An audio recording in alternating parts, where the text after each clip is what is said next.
everybody, it is me, Tokkuri Yashi. How is everybody doing? Hope you are well. It was nice to see everybody who joined us for the watch along stream. Thank you very much. Thank you to all the subscribers, the new subscribers, and the current subscribers. Hey, much appreciated. So today we are going to have a condensed look at what was announced in that Golden Week stream and see what we can take from these announcements. Now I've had a little bit of time to think about it all overnight. The first thing then, let's jump into it, is the May story event, Blooming Season Sincerity, which will be here on the 30th of April. And from that we have been, two new characters have been announced. First one is Spring Kyoka, who is a wind magic character in the mid-ground. Now that might be important. I suspect she's probably going to be the limited character. And they gave us a little bit of a details about her. She is a single target magical DPS. She does extra damage if she crits. She boosts her own attack, her own crits, and restores some of her own TP and hit points. So she does look like she could be quite good. If you're thinking about whether we're summoning her or not, think about the wind magic team. Not the best at the moment, limited options. You've got Xmas Yori, you've got New Year's Nanaki, you've got Ceremonial Ilya, and that is about it. So, there are two ways you can think about it. Either, wind magic's absolutely rubbish, I'll never run it anyway, I'll use a physical wind team if we need a wind team, so I can just skip Kyoka, or, if I'm going to run a physical wind team, a magical wind team, sorry, I'm going to need all the help I can get, so I really need any buff that is released. I'll leave that for you to decide. One other thing I will say is this Kyoka is in the mid-ground, which is a little bit further forward than most Kyoka characters. This means she will be in range of Ceremonial Ilya's action speed buffs and attack buffs. Perhaps the devs thought about this and that's why she is in the mid-ground, because she will work a lot better with Ceremonial Ilya because of her position. The next character announced was the Suzume Spring character, who we have not got any details for, but we can quite regularly and assuredly assume that she is going to be Wind 2 and she's also going to be Magic. So that's 5 options potentially for a Wind Magical team. She will probably be permanent coming around the 15th. Another thing that we can maybe take from this is a bit of a pattern seems to be emerging here. We've got winter units in February. There was a 2-month break. Then we got spring units. Going to be about another 2-month break before we get summer units, July, August. Does that mean sometime around November we're going to be getting autumn characters or fall characters if you are American? That might be something that they're starting to do. So maybe November time we should be looking out for getting some autumn variants of the characters in the game. Just something to think about. Okay, so next we have got Unique Equipment 1 announced for Vikala, for Warlock Jita and for Alchemist Karen. This is on May the 10th. I'm expecting good things from this. Also a return banner with Vikala and Jita on after Kyoka.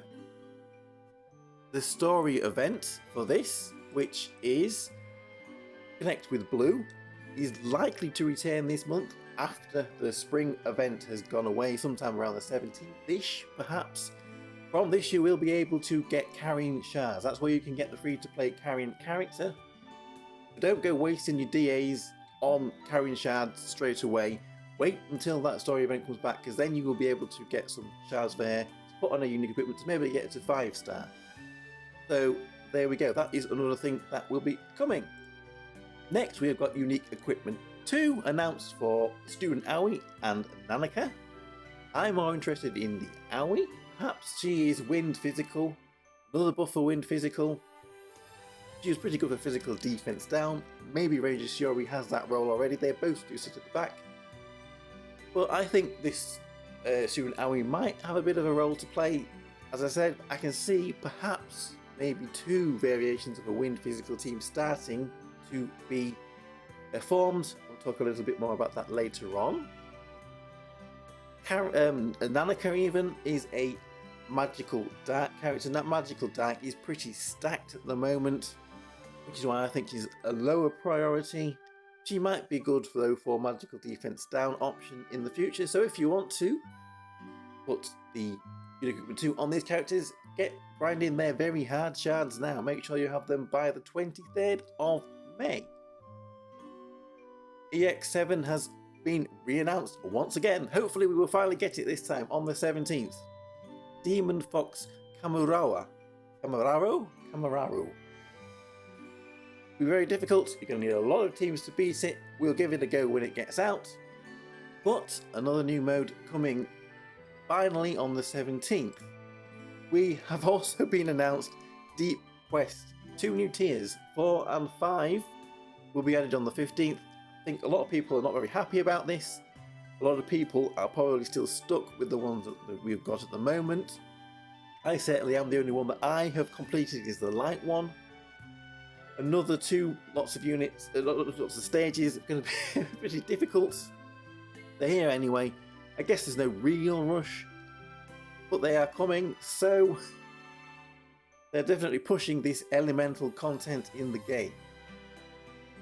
We are getting Battle Stadium update in June, which looks like it's going to change to be more of a dungeon crawler style gauntlet mode with 21 stages, unique status effects, elemental weaknesses, special extra missions for more rewards. The only concern I have with this is hope we don't get stuck, for example, say on stage 12, because we don't have a character, a key character is missing, and then we miss out on a lot of rewards later on because we're stuck on one stage just because we're missing that one character that we needed to clear that stage, if it is done in a completely linear way.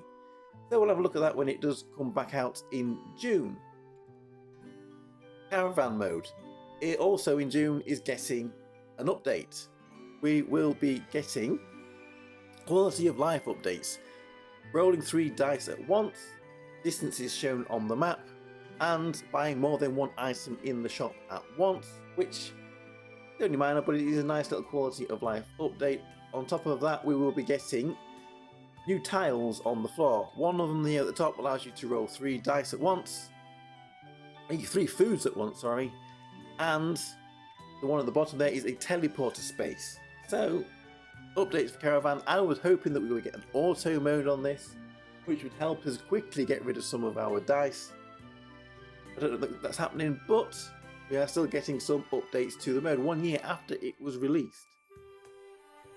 New modes coming in July. This is Abyssal Hunt. Basically, you get boss tickets by using stamina. Use these tickets to fight the boss. The boss has elemental weaknesses, which change every month. There is a normal, a hard, and a very hard mode. First boss we are going to get is fire, so maybe we can expect some more fire characters coming in July. The last fire character that we got, as far as I can remember, it was Astral Hiyori, which was February. We haven't had any fire characters since. So, I think we're going to get fire characters in July, which means we've got water in March, we got dark in April, we're getting wind in May. That leaves light, so maybe from this we're going to be getting some light characters in June, fire characters in July. So there we go, that is this new event. From this new event we are also going to be getting some good rewards from it. We're going to be getting astral equipment, the Princess Knight upgrades, and a new equipment here, the Masterpiece Shard, which you need 100 of them to make a full masterpiece. So at least it's another way of getting some masterpieces. That is the Abyssal Hunt. And finally, we are getting a new pre-fest character. Now this was a little bit of a surprise to me. I thought we were going to get one a little bit later on, but it's coming soon. It's coming the 30th of April. We are getting Anemone. Anemone will be releasing. She is wind and physical and in the mid-ground, which it doesn't say on this image, but that's where she sits. Poor Gems, poor Gems. She's probably going to do pretty good as a pre-fest character. This is where I'm thinking that we're going to, though, be getting 2 variations of a wind physical team being formed. Now, it's not confirmed, but if this anemone is a AoE character, perhaps that will give her a slightly different role to 6-star Shiori, who is currently the highest DPS character in the Wind team.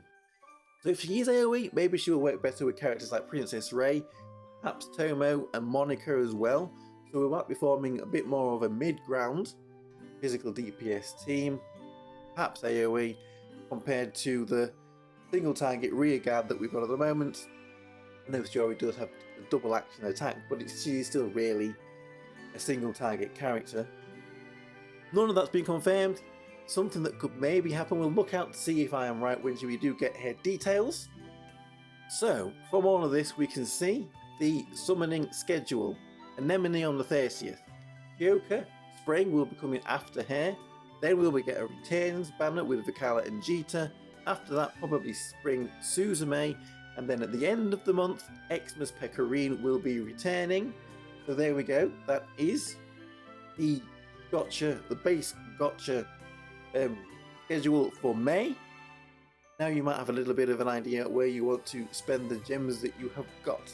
Anyway, let me know what you think of this update, of all of these announcements. Thank you very much for watching. I am Tokkuri Yashi, and I will see you all again for another video. Bye bye bye bye bye. Hey, hey.